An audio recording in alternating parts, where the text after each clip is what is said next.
จับดีๆเด้อ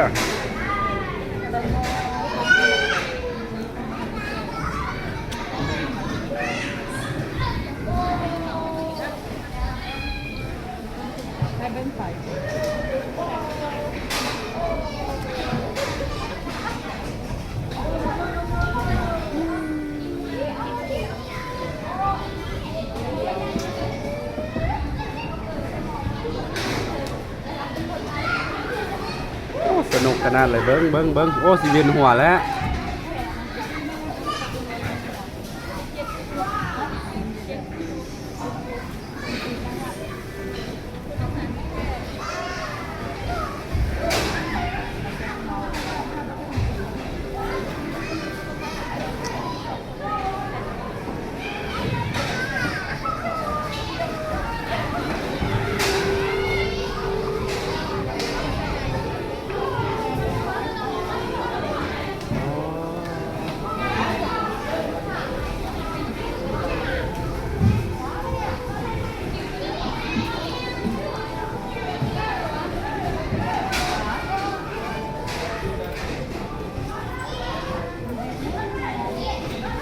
ไม่ได้ไปเล่นตัวไม้ได้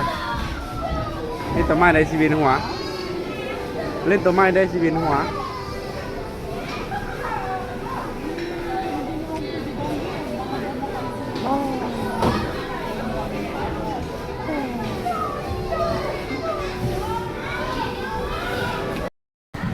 แต่งเสื้อได้แต่งสายเสื้อได้วันนี้ไม่เกี่ยวกับ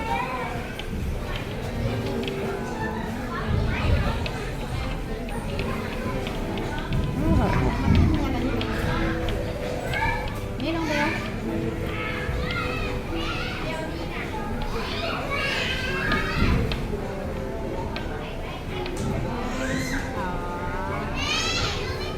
วันนี้ไม่ดูดี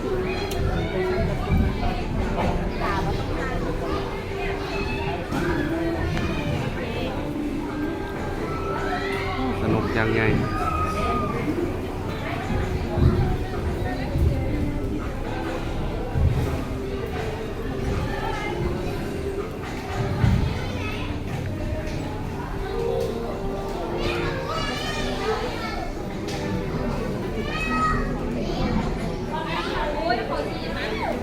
เอ๊ะยังขับรถหวะขับรถหวะ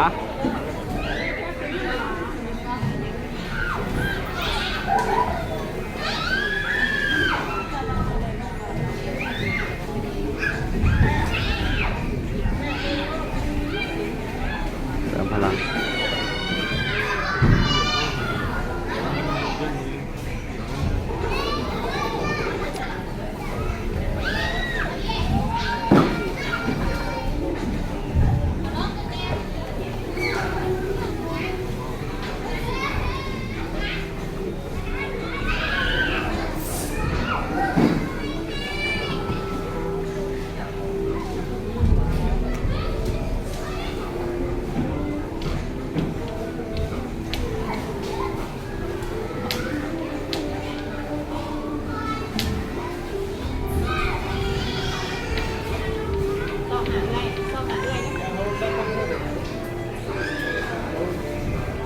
มินี่น้องฟองหา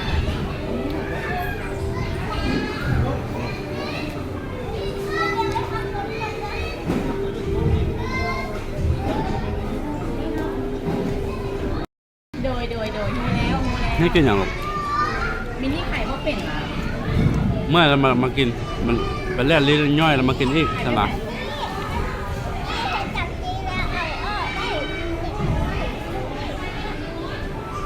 ยังซีสวรรค์เสริมพลังแค่บอลกระเป๋าแค่ไว้นี่ เขาจะยังไง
ก็ลืมเลยขนาดว่าไง น้องเบลเอ้ยแค่จัง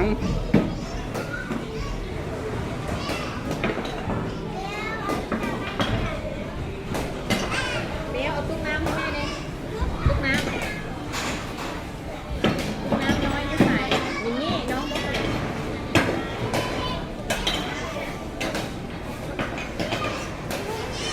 ผ่านไปชั่วโมงหนึงละอย่างบ่เศร้า ขึ้นรถ มีชิลินโตออยู่นี่ บ๊ายบายเด้บ๊ายบาย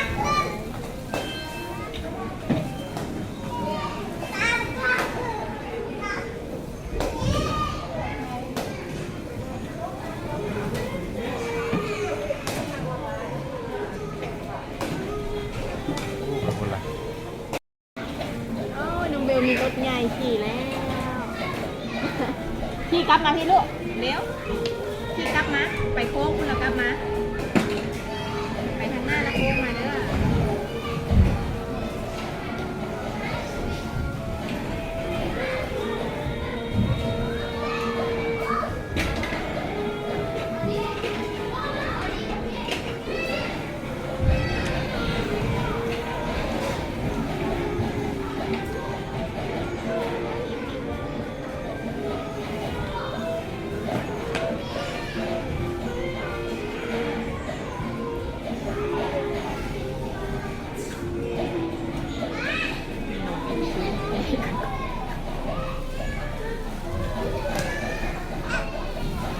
เนี่ยมันเป็นแน่น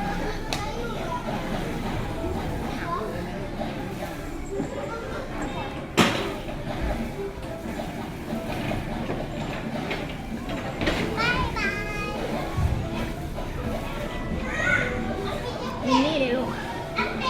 ไปใต้สะพาน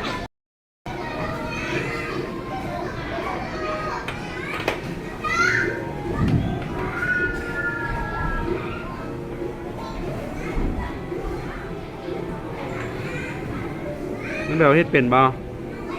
เฮ็ดเป็นบ่หือเก่งแท้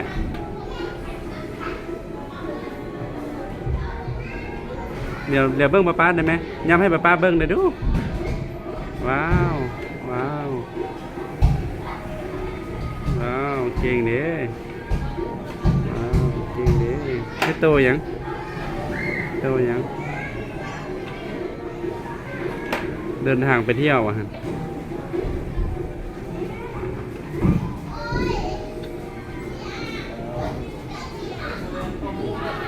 โทรศัพท์อยู่ไสโทรศัพท์มึงดู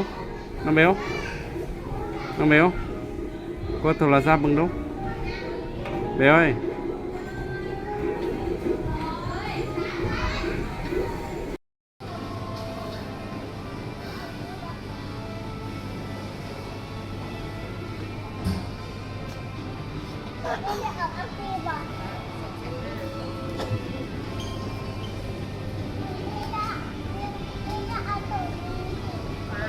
ฟ้าวจะซื้ออันอื่นก่อนไอ้มันชิเปื่อยฟ้าว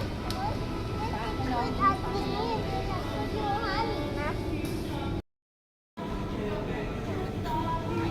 อ้าวไม่ได้มาช้อปปิ้งเหรอ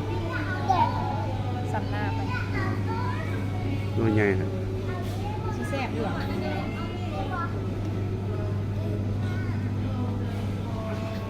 ไปเบิ่งปลาแซลมอนไปย่างไปพุ่นบอล2 ฟิตซาชิมิซูชิ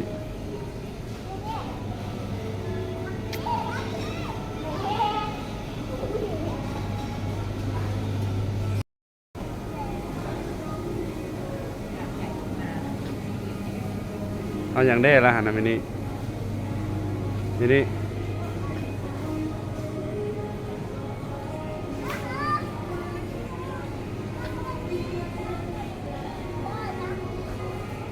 วิตามินซีดีกว่า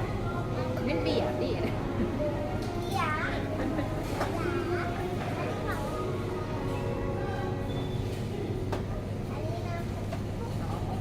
ที่ของคนลงไปซุปไปโซนไม้เลย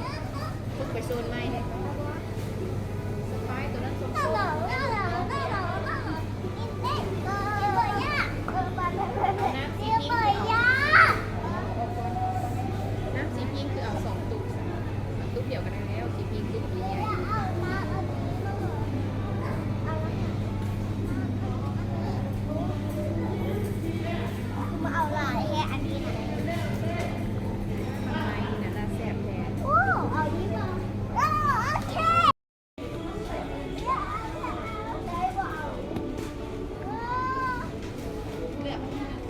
แหละเป็นวาซาบิกระบอกสีนั่นน่ะ เบิ่งดูตัวเผ็ดบ่ นี่มันบอก จับอันนี้มาเซ่ แกนั่นดีลาเลยจะให้หมด แล้วเอาอันนี้มาตัดตึงคืนไปแล้ว ตัวไหน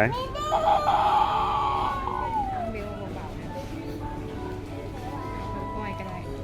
ระวังถือวาซาบิเด้อเลือกอันนี้เด้อมินี่ค่ะเลือกหลายได้แมงคือมันนั่นก็ถือวาซาบิมาเลยอันนี้บ่แม่นอันปาปริก้าว่ะ ส้มแบบ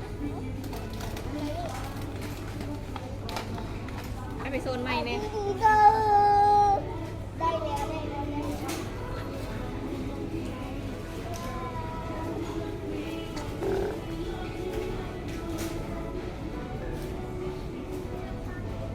มื้อนั้นน่ะกินกาแฟบางนั้นมานะซิซื้อมา โอ้โหมันเป็นทุเรียนเลยมันมาแซ่บโอ้ลืมนานละดูเพลงทางพี่ทางพี่ทางพี่ โอ้ยมีสาหร่ายอีก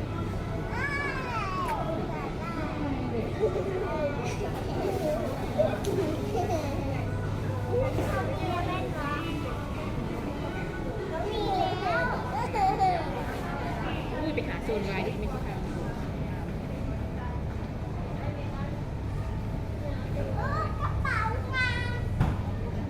ไปก็คิดว่ามินิไปเลย กระเป๋างานเหรอ ค่อยๆเด้อลูกค่อยๆเด้อ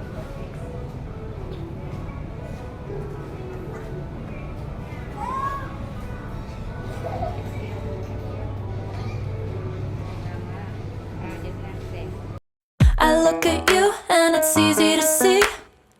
you are that someone I've been trying to meet. I got your number, won't you pick up the phone?